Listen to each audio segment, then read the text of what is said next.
Welcome to our kitchen, where we'll be sharing some delicious and nutritious breakfast recipes to help you on your weight loss journey. Before we dive into the recipes, let's talk about the importance of starting your day with a healthy breakfast. Breakfast kickstarts your metabolism and provides you with the energy you need to tackle the day ahead. Our first recipe is a green smoothie bowl packed with nutrients and fiber to keep you feeling full and satisfied.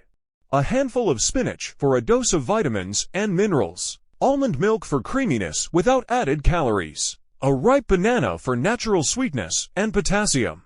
A scoop of protein powder to keep you feeling full longer. Once blended, pour the smoothie into a bowl and top it with your favorite fruits, nuts, and seeds for added texture and flavor. Voila! A delicious and nutritious breakfast that will keep you fueled throughout the morning.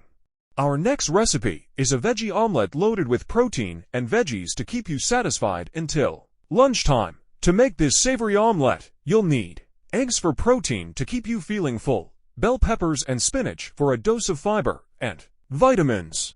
Once the veggies are cooked, pour the whisked eggs over them and let the omelet cook until set. Fold the omelet in half and serve it with a side of sliced avocado for healthy fats. There you have it. A protein-packed breakfast that will keep you satisfied and energized. If you want to know more recipes, watch this video. Some drinks have been mentioned in this video. You can also watch it